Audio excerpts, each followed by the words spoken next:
प्रणाम। जय जिनेन्द्र। आप सबका हमारे यूट्यूब चैनल जैन गुरुजी में हार्दिक स्वागत है। मैं छोटे गुरुजी एक बार फिर हम मिलते हैं। आज की श्रृंखला में हम नौकार शाश्वत ऐसे महामंत्र नौकार के बारे में देख चुके हैं। अब हम देखेंगे शाश्वत ऐसे तीर्थ श्री शत्रुंजय तीर्थ के बारे में। श्री शत्रुंजय तीर्थ की यात्रा हम भाव से करेंगे। अब हम आगे बढ़ते हैं। ये है जूनी तलेटी।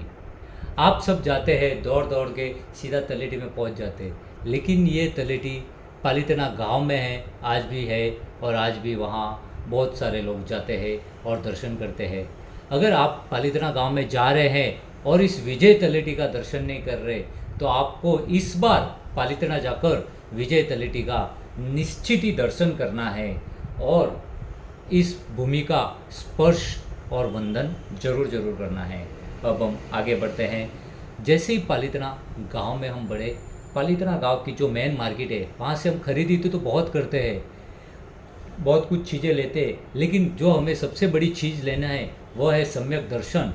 और गांव में ही एक मुख्य मंदिर है जिसके दर्शन के बिना पालितना की यात्रा अधूरी है। जी हाँ, आप ये गांव देख रहे हैं, ये मंदिर देख रहे हैं, कौन सा है आपको याद आया? हाँ, बहुत सारे लोगों को पता है और बहुत सारे लोगों को पता भी नहीं है। देखते हैं, अभी इस मंदिर के अंदर हम जाते हैं और ये देखिए, ये है सारे के सारे गणधर भगवान। इस मंदिर के अंदर जैसे गए तो यहाँ पर भक्तामर के 44 गाथा के 44 खंबे हैं और वहाँ पर हर एक पे भक्तामर लिखा हुआ है। पूरी प्रदक्षिणा में भक्तामर लिखा है। ऐसा ये साचा सुमतीनाथ भगवान का मंदिर है। साचा सुमतीनाथ के दर्शन किए बिना तो मानो हम पालितना की यात्रा शुरुआत ही नहीं कर सकते हैं।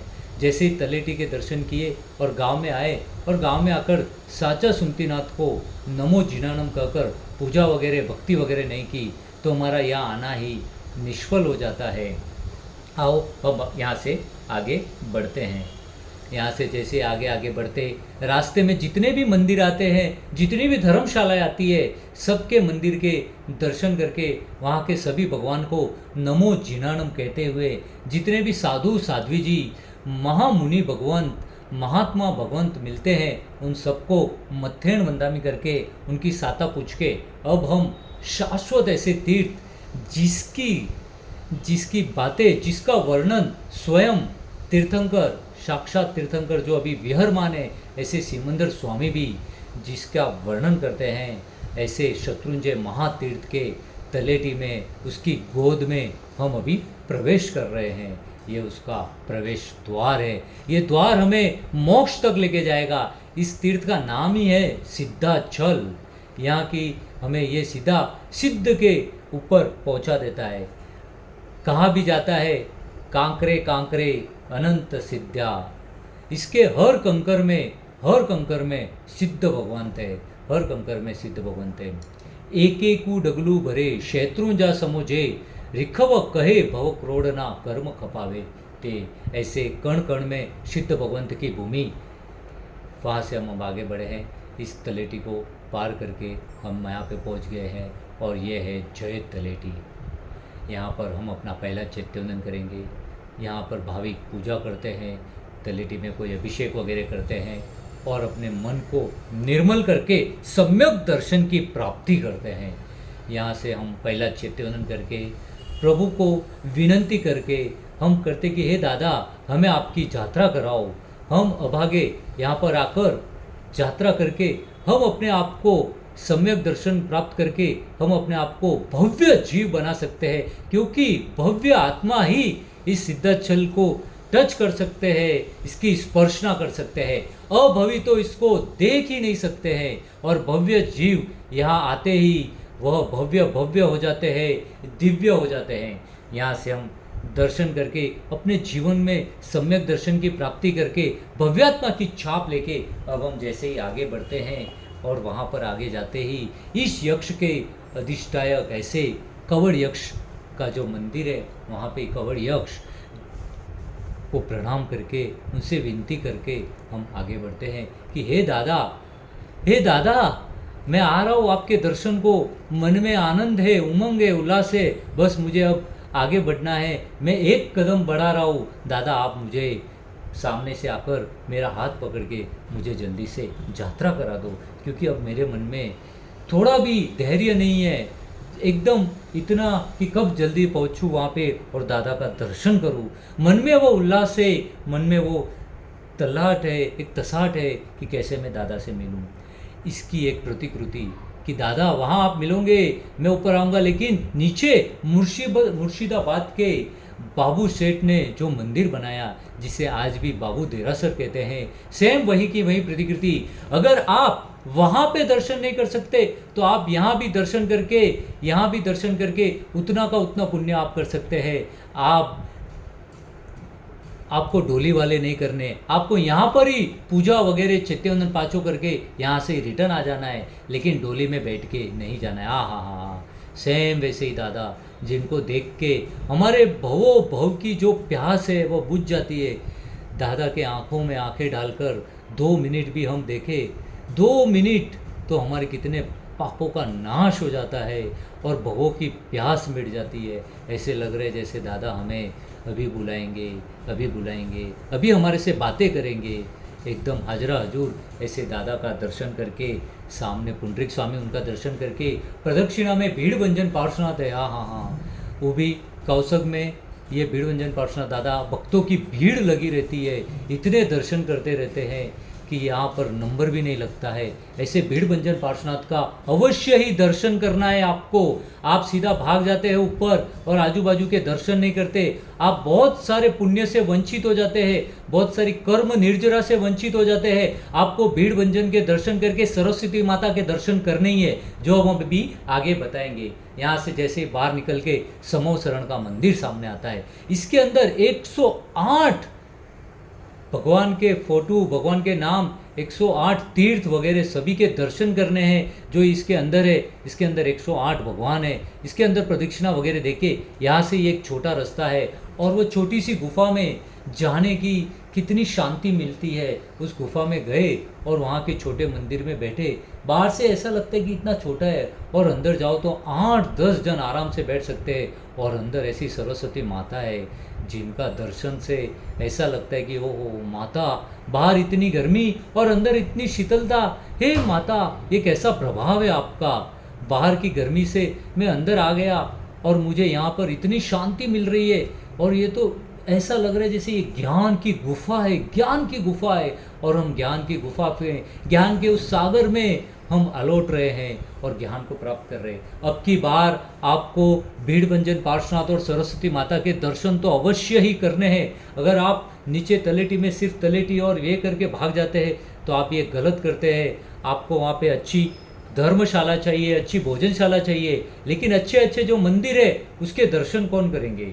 यहाँ से दर्शन करके हम जैसे ही आगे बढ़ते हैं और नया अभी कीर्ति स्तंभ बना है जहाँ पे सुघोषा घंट है, वहाँ पे स्फटिक वगैरह मणि की प्रतिमा जी है, वहाँ पे भी हमें अवश्य दर्शन, वंदन और पूजा करनी चाहिए। यहाँ से आगे बढ़ के लेली पर्व वगैरह में हम आगे बढ़ते, बहुत सारे कुंड आते हैं, बहुत सारी पर्वें आती है और भक्त नवकार मंत्र के स्मरण के साथ इस रास्ते पे आगे बढ़ता रहता है। ये रास्ता वह रास्ता है जो सिद्धाचल कहा जाता है। ये रास्ता हमें सीधा मोक्ष की तरफ लेके जाता है।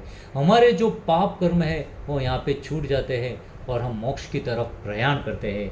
धीरे धीरे एक एक कदम बढ़ाते हुए हम जैसे आगे पहुँचते, आधा रास्ता पहुँचने पर हम थक जाते हैं और हम हमारी कमर में हाथ लगा के चढ़ने का प्रयास करते हैं। जैसे ही कमर में हाथ लगा के चढ़ने का प्रयास करते हैं तो वो आता है हिंगलाज हड़ा।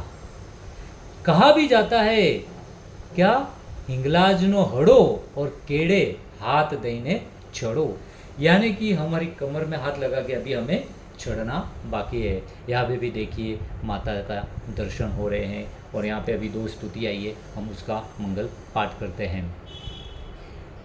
प्रभुजीनु मुखड़ू छे मलक मिलाकर, दिल में भक्ति की ज्योत जलाकर, भज भजले प्रभु ने भावे, दुर्गति कदी ना आवे, जिन जी प्यारा। आदिनाथ ने वंदन मारा, सिद्धाचलना वासी, विमलाचलना वासी, जिन जी प्यारा। आदिनाथ ने वंदन हमारा। यहाँ पे भी कहा गया है कि जो प्रभु को भज लेंगे हम, तो हमारी कभी भी दुर्गति नहीं आएगी, हमें कभी भी तिर्यंच और नरक में जाना नहीं पड़ेगा। हम सदा सदगति में जाएंगे, या तो हम मनुष्य बनेंगे, देव बनेंगे और परंपराएं मोक्ष में ही जाएंगे। हिंगलाज हड़ा के बाद वहाँ से ही सामने की तरफ जो हम कभी दर्शन नहीं करते हैं, ऐसे कलीकुंड पार्श्वनाथ भगवान के चरण पगला। हमें तो पता भी नहीं है कि यहाँ पे कलीकुंड पार्श्वनाथ भगवान के चरण पगला है। इस बार हमें वहाँ पर अवश्य दर्शन करने हैं। इससे हम आगे बढ़ते बढ़ते बढ़ते आगे जाते हैं तो रास्ते में द्राविड़, वरिखिल, नारद आदि बहुत सभी की प्रतिमा जी वगैरह आते हैं। वहाँ से भी दर्शन करते करते हम अभी आगे बढ़ रहे हैं और हमें रास्ते में एक टूंक मिलती है और जिसका नाम है पद्मावती माता की टूंक। ये ऐसी टूंक है कि जहाँ पे हम पहुँच जाते हैं और हमें 10% ही जाना पड़ता है, 90% का रास्ता पूरा हो जाता है और यहाँ से हम दर्शन किए बिना हम आगे बढ़ जाते हैं। यहाँ पर हमें भगवती माता का दर्शन तो करना ही है, लेकिन एक खास बात यहाँ है कि 24 तीर्थंकर भगवान को जिस वृक्ष के नीचे केवल ज्ञान की प्राप्ति हुई है, भगवान को वृक्ष के नीचे ही केवल ज्ञान की प्राप्ति होती है। जिस प्रकार ये वृक्ष है और यहाँ पे भगवान को केवल ज्ञान होता है, उसी प्रकार के 24 तीर्थंकर के नाम के साथ 24 चैत्य वृक्ष है और अभी हमें वहाँ पे दर्शन करके ही आगे बढ़ना है। ऐसे आगे करके हम सीधे रास्ते में आगे चल के नवटुंग में हनुमान धारा से 2 रास्ते आते हैं। एक जा रहा है नवटुंग की तरफ और दूसरा जा रहा है दादा की टूंट की तरफ। यहाँ पे जाली माली यवयाली की प्रतिमा जी है, उनको नमो सिद्धाणम करके हम रामपल के दरवाजे तक पहुँच गए। हा हा हा हा हा, रामपल नाम ही इतना अद्भुत, ऊपर एकदम अद्भुत ये छड़ी वगैरह ये सब बनाई हुई कारीगरी वगैरह दर्शन करके जैसे ही हम अंदर प्रवेश करते हैं ऐसा लगता है कि हम मंदिरों की नगरी में आ गए हैं। चारों तरफ मंदिर ही मंदिर, चारों तरफ प्रतिमा जी, ऐसा लग रहा है कि हम एक प्रभु के लोक में आ गए हैं, दिव्य लोक में आ गए हैं। ये खाली शत्रुंजय नहीं है, ये तो प्रभु की भूमि है, सिद्धों की भूमि है और यहाँ पर आके इतने सारे प्रभु जी का दर्शन वगैरह करते हैं। आज भी यहाँ पर बहुत सारे गिरिराज की सेवा करने आते हैं, हमें भी गिरिराज की सेवा करनी है। 3 दिन गिरिराज की सेवा में रह के जितने सारे भगवान हैं उन सब की आज अष्ट प्रकारी पूजा हो रही है। कितना शुद्धिकरण आ गया, कितना ये बदलाव आ गया। हम जैसे जागते हैं वैसी हम सेवा देते हैं, वैसा ये बदलाव आता है, जिससे तीर्थ का और प्रभाव तो बढ़ता ही है। तीर्थ तो प्रभावशाली है और आलसी तो हम हैं, प्रमाद तो हम करते हैं। इस प्रकार हम भी एक बार गिरी सेवा जरूर करनी चाहिए और 3 दिन वहाँ पर दादा के सानिध्य में रहना चाहिए। इससे आगे बढ़ते ही जैसे ही हम आगे जाते हैं तो ये वागणपोल यहाँ पे ये शेर की है। यहाँ पे भी एक बहुत बड़ी स्टोरी है, फिर कभी हम अगले एपिसोड में लेंगे कि कैसे विक्रम ने अपनी भाभी की बात सुन के वागण को तोड़ दिया था और वहाँ से फिर वो उसके नाम से ये वागण पोल हो गई है। बहुत बड़ी स्टोरी है। अब हम आगे जैसे ही जाते हैं इसके अंदर और लेफ़्ट साइड में ही सुंदर सुरम्य एक मंदिर है और जहाँ पर हम अपना दूसरा चैत्य वंदन करते हैं, शांतिनाथ भगवान। क्या शांति मिलती है, आहा हा। प्रभु को देख के ऐसा लगता है कि भवो भव की अशांति अभी दूर हो गई और शांति मिल गई। 12 भव करने वाले शांतिनाथ भगवान एक बार भी कोई कम भव में नहीं गए, हर भव में वह आगे आगे बढ़ते ही गए। कभी तीर्थंकर के पुत्र, कभी चक्रवर्ती, तो कभी मेघरथ राजा। इस प्रकार ऐसे शांतिनाथ भगवान के दर्शन करके, वहाँ चैत्यवंदन करके, वहाँ पे अभिषेक पूजा वगैरह करके हम अभी आगे बढ़ रहे हैं। और ये क्या, बाजू में ही चक्रेश्वरी माता वगैरह के मंदिर दर्शन करके ही आगे बढ़ना है। चक्रेश्वरी माता, सामने कवड़ यक्ष और बाजू में नेमनाथ की चौरी है। नेमनाथ की चौरी का पता मतलब है? नहीं, मुझे पता ही था। नेमनाथ की चौरी मतलब जहाँ पे शादी करते हैं, उस शादी के 4 मंडप जो होते हैं, जो गढ़े लगाते हैं, उसको चौरी बोलते हैं। उस नेमनाथ की चौरी है, वहाँ पे भी दर्शन करके आगे पुण्य पाप की बारी है। इस पुण्य पाप की बारी से अंदर जाके हमें भी चेक करना है कि हमारा कितना पुण्य बढ़ गया है और कितना पाप कम हो गया है। इस प्रकार पुण्य पाप से भी आगे बढ़ के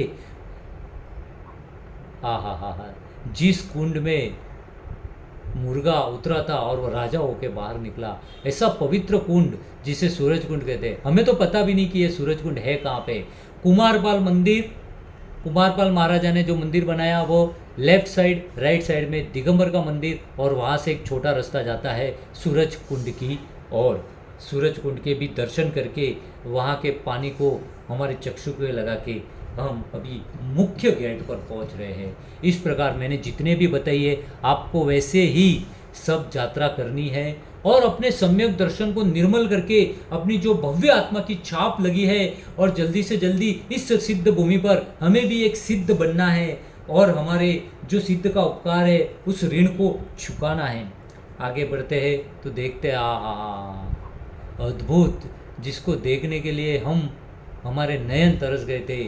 ऐसे ये हाथी पौड़, यहाँ से जैसे हम अंदर जाएंगे लेफ़्ट साइड में नहाने का है, यहाँ पे नहा के और यहाँ से फूल लेके ये जो मुख्य गेट है, यहाँ से हम अंदर जाएंगे। यहाँ तो ऐसे पहुँचते ऐसा लगता है कि हम कहाँ पहुँच गए, जहाँ से कहीं याद ही नहीं रहता कि कहीं जाना है, बस लगे कि यहाँ ही रहे, छोटा हो या बड़ा, बस सब कोई दादा दादा दादा दादा दादा, जय जयकार जय जयकार जय जयकार। स्नात्र चालू रहता है, प्रदक्षिणा 3 प्रदक्षिणा बड़ी बड़ी चालू रहती है। पहली प्रदक्षिणा, दूसरी प्रदक्षिणा, तीसरी प्रदक्षिणा, तीनों प्रदक्षिणा अलग अलग है, वहाँ पे लिखा हुआ भी है। उस प्रकार से हमें 3 प्रदक्षिणा देनी है। पहली प्रदक्षिणा, दूसरी प्रदक्षिणा और तीसरी प्रदक्षिणा, तीनों प्रदक्षिणा में अलग अलग मंदिरों के अलग अलग भगवान के दर्शन होते हैं और वो हमें अवश्य करने चाहिए। सुगंधी गुलाब के फूल हाथ में लेके, मधमत्ते गुलाब को फूल लेके हम जैसे ही अंदर प्रवेश करते हैं, हमारा मन तो अभी जाता है कि कब दादा से मिले, कब दादा से मिले। और हम 3 प्रदक्षिणा पूरी करके जैसे ही हम पीछे आते हैं तो वहाँ पे एक वृक्ष लहरा रहा है, शाश्वत ऐसा वृक्ष जिसको कहा जाता है रायण वृक्ष। रायण वृक्ष के नीचे भगवान के पगले हैं, इसके लिए उसको कहते हैं रायण पगला, रायण पादुका। यहाँ पर हमें तीसरा चैत्यवंदन करना है। रायण वृक्ष का महत्व क्यों है, रायण पगला का महत्व क्यों है, ये भी हमें जानना है। सिर्फ यहाँ आए, पूजा की और भाग गए, नहीं चलता है, नहीं होता है ऐसा। हमें रायण के बारे में भी जानना है। यह वह वृक्ष है जिसके नीचे आदिनाथ भगवान जब भी चढ़ते थे फागुन सुद आठम को, हर बार पूर्व 99 बार चढ़ के गए। मंदिर नहीं था तो खड़े कहाँ रहते थे, मंदिर तो अभी बने। तभी क्या था, तभी था तो वह सिर्फ रायण वृक्ष, और वहाँ पे प्रभु खड़े रहते थे और प्रभु के जो पावन पगले पड़े हैं उसको आज भी रायण पगले करके उसके दर्शन करके हम पावन हो जाते हैं। आज भी कहा जाता है कि रत्न की 500 धनुष की प्रतिमा इस रायण वृक्ष के नीचे की गुफा में है। अट्ठम करके जो भी पुण्यशाली शत्रुंजय का ध्यान स्मरण करता है तो अधिष्ठायक आज भी उनको वह प्रतिमा जी के दर्शन कराते हैं। और जो अट्ठम करके उस प्रदक्षिणा देता है, उस वृक्ष को प्रदक्षिणा देता है, और अगर वृक्ष की पत्ती में से अगर सफ़ेद रस उसके ऊपर झड़ जाता है तो वह आत्मा तीसरे भाव में मोक्ष को प्राप्त करती है। गच्छाधिपति आचार्य हेम प्रभ सूरी जी जो नीतिसूरी समुदाय के हैं, उनके ऊपर भी जो हुआ था, प्रदक्षिणा हुआ था, तो वहाँ पर भी उनको रायण का ये हुआ था।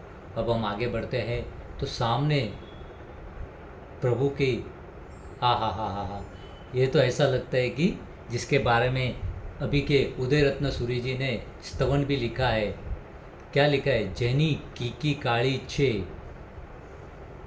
जेनी की काली छे ने आँख रूपाળી छे, जेनी की काली छे ने आँख रूपाળી छे। उसकी दूसरी गाथा में है, पुंडरीक स्वामी जेनी आँख में आँख मिलावे। यहाँ पे आप खड़े रहेंगे तो आप तीनों आपकी आंखें, पुंडरीक स्वामी जी की आंखें और दादा की आंखें, 6 आंखों का मिलन होगा और वह दृश्य आपको अवश्य करना है। आपको दादा के दर्शन यहाँ से भी करने हैं, पुंडरीक स्वामी के भी दर्शन यहाँ से करने हैं और पुंडरीक स्वामी के यहाँ पे चौथा चैत्यवंदन करके अब हम वहाँ बढ़ना है जहाँ हमारी प्यास है, हम जहाँ पे जाने के लिए आतुर है, इतने बेसब्र है। अब हम बढ़ के नंदीवर्धन प्रसाद, हाँ, क्या सूर्य भी जिसको नमस्कार कर रहा है, सूर्य भी जिसको स्पर्श कर रहा है, ऐसे प्रभु के दिव्य विमान जैसे मंदिर को देख के, ध्वजा को देख के हमारा मन इतना आनंदित होता है। ये ऊपर भी हमें यहाँ पर भी जाना है जहाँ पे चौमुख जी वगैरह हैं, यहाँ पे भी पूजा वगैरह करनी चाहिए। सिर्फ नीचे ही दर्शन वंदन पूजन नहीं करना है, ऊपर भी करने, चारों तरफ भी जितने भी प्रतिमा जी है उनके दर्शन तो अवश्य करने हैं। और अभी हम अंदर लाइन में लग के यहाँ पे अंदर जा रहे हैं और हमें साक्षात दादा के दर्शन होंगे। हमारे हाथ में पूजा के फूल है, केसर की वाटी है और हम आदिनाथ भगवान के चरणों में अभी पहुँच गए हैं और दादा को अभी आंखों से आंखें, तभी तो हम बोल रहे कि पुंडरीक स्वामी जैनी आंख में आंख मिलावे, और अब हम दादा की आंखों से आंखें मिला रहे हैं। हमारे 4 नयन हो रहे, हम इस घटना में पहुंच गए कि हम दादा के गभारे में पहुंच गए। श्री जैन धर्म के अलावा आप कोई भी मंदिर में जाएंगे तो वहाँ पे कोई भी धर्म में आपको प्रभु का स्पर्श करने नहीं मिलता है। आपका जन्म जैन कुल में हुआ है तो आप दादा को स्पर्श कर सकते हैं। आपका इतना बड़ा सौभाग्य है कि आप अपनी अनामिका अंगुली से प्रभु के अंगूठे में रही हुई जो शक्ति है, जो प्रभु ने 7 श्वास ली थी, जिसकी कथा भी हम अगले वीडियो में डालेंगे, वो भी आपको देनी है, जिसके 500 वर्ष भी अभी 2031 में होंगे, उसके बारे में भी अपना हमारा जो वीडियो आएगा वो भी आपको सुनना ही है। उसके बारे में भी हम एकदम विस्तार से बताएंगे कि कैसे प्रभु ने 7 श्वास लिए थे। ऐसी साक्षात प्रतिमा, जो ये आरस की प्रतिमा है, ये आरस उस मुगलों के शासन में कैसे यहाँ पर आया, उसकी भी हम कथा एक संक्षेप में और विस्तार से जरूर करेंगे। इसका हमने एक संक्षेप भी प्रभु भाव यात्रा का एक संक्षेप वीडियो भी बनाया है, वो भी आपको अवश्य देखना है। ये आप शांति से बड़ा वीडियो भी देखना है। यहाँ पे दादा के दरबार में बैठ के मन में शाश्वत ऐसी नौकार का स्मरण करके नमो अरियंताणम दादा का जाप कि हे प्रभु आप तो अरियंत हो, साक्षात हो, दीवों की रोशनी से मदमदाता दादा का जो साक्षात देह है, उसके देह में से जो सुगंध आ रही है, जो श्वासोश्वास की निर्मल सुगंध बह रही है, कमल जैसे श्वासोश्वास वाली सुगंध और फूलों की खुशबू जैसा शरीर, वहाँ से दादा की पूजा करके जैसा भी हमें लाभ मिले, अगर अभिषेक करने को मिले तो अभिषेक, पूजा करने को मिले तो पूजा, जैसी व्यवस्था हो वैसा करके अंगूठे भी पूजा करने को मिले तो ये हमारा सौभाग्य है कि दादा का अंगूठे का स्पर्श करने को हमें मिल गया है। जो पेढ़ी की व्यवस्था है उसमें हमें सहयोग देना है, ना कि हमें कोई व्यवधान करना है। हमें वहाँ तक दादा की कृपा से दादा के चरणों में पहुँच गया, वही हमारा सौभाग्य है कि हम दादा के दर्शन कर सके। इस दादा के बारे में हम अलग से वीडियो जरूर बनाएंगे। यहाँ पर हम 5वां चैत्यवंदन करेंगे, यहाँ पर दादा को थाल चढ़ाएंगे, अक्षत, नैवेद्य, फल, नैवेद्य में भी हम दादा को थाल चढ़ाना चाहिए। हम मिठाई वगैरह लेके जाते हैं, छोटी सी शक्कर की पूड़ी चढ़ा देते हैं, क्या हमें वो चढ़ानी चाहिए? हम खाने के टाइम तो रस पूरी वगैरह आरोपते हैं और दादा को एक छोटी सी शक्कर दे के पटा लेते हैं। नहीं, ऐसा नहीं करना है। हमें भी अवश्य नैवेद्य थाली से भरा हुआ थाल चढ़ाना है, दादा को वो धरना है। उसके बाद वहाँ से भाव से भक्ति करके हमें वहाँ से आके दादा को कहना है कि दादा हमें वापस जल्दी बुलाना, वापस हमें दर्शन कराना, हम तो तड़प रहे हैं आपके मिलने को, आप जल्दी से बुलाओ और हम ये भूमि में बार बार आए, बार बार यहाँ पे आपके दर्शन करें, यहाँ पे जो साधु साध्वी जी वगैरह भगवंत है उनका व्यावच करें, उनकी सेवा करें, और जो श्रावक श्राविका है उनको भी हम सहयोग करें। इस प्रकार हम चतुर्विध संघ की भक्ति करें, साधु साध्वी श्रावक श्राविका, और जैसे शाश्वत तीर्थ और प्रभु आपके दर्शन से, आपके इस पवित्र भूमि से, इस पवित्र रजकरण में हम आए, शाश्वत ऐसे तीर्थ की स्पर्शना करें, शाश्वत ऐसे तीर्थ को हम बार बार वंदन करें, तीर्थ के कण कण को हम स्पर्श करें। इस प्रकार हमें दर्शन करना है और हमें वहाँ से नवटुक्के वहाँ से उतरकर गेटीपाक के भी दर्शन अवश्य करने हैं। आज ये गेटीपाक का मंदिर बहुत ही सुंदर विशाल मंदिर हो चुका है।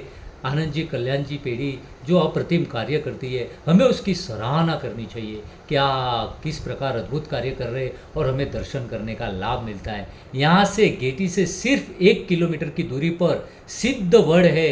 सिद्धवड़ आपने बहुत बार नाम सुना है, लेकिन आप गए नहीं हैं। आपको वहाँ पे इस बार अवश्य जाना है और उस वड़ में आपको बैठ के उसकी प्रदक्षिणा देनी है और वहाँ पे दर्शन करके, वहाँ पे भी पगला है, प्रभु जी की प्रतिमा है, वहाँ पे भी आपको दर्शन वंदन पूजन करना है। सिद्ध वड़ में आपको बैठना है, 108, 54, 27 आपको प्रदक्षिणा देनी है और वहाँ से आके आपको वापस गेटी से चढ़ के वापस ऊपर जाना है। गेटी से क्यों ऊपर जाना, इसके बारे में भी हम एक वीडियो बनाएंगे, क्योंकि दादा आदिनाथ फागण सुद आठम जिससे स्टार्ट किया था और पूर्व 99 बार दादा ऊपर चढ़े थे, तो दादा ऊपर चढ़े थे तो वो यही रास्ता था। अभी हम यहाँ से ऊपर चढ़ के नवटुक के दर्शन करते हैं। हम सवा सोम वगैरह सभी टीम का एक बार हम वो भी सवा सोम की टीम का भी एक वीडियो बना के डालेंगे, डाला हुए है, वो भी आप देखें। और ये है मोती शाह का मंदिर, मोती शाह का भी हमने एक वीडियो बना के डाला हुआ है, वो भी आप अवश्य देखें। यहाँ पे भी ये दादा का मुख्य देरासर है, इनके भी हमें दर्शन करने हैं। अगर हम पालीताना में गए और बार बार हमें वो पुण्य लेना है, बार बार लाभ लेना है, तो हम कैसे ले। कार्तक सुद पूनम, चैत्री पूनम, ऐसे दर पूनम को हर भाग्यशाली जाते तो है, लेकिन हर पूनम हर दिन हमें पट के दर्शन हमारे उपाश्रय में ऐसे पट लगाने चाहिए।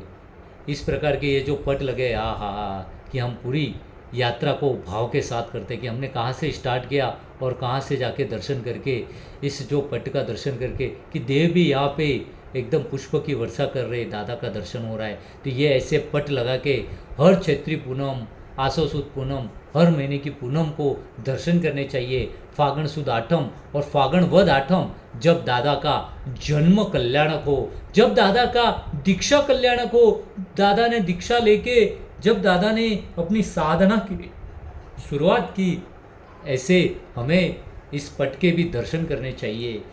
मैंने आपको जो समझाया, आपको जो भी समझाए, मैं उसकी बहुत बहुत अनुमोदना करता हूँ। आप सबने मुझे सुना, उसके लिए मैं आपका बहुत बहुत धन्यवाद देता हूँ। आप हमारे चैनल को लाइक करें, शेयर करें, सब्सक्राइब करें।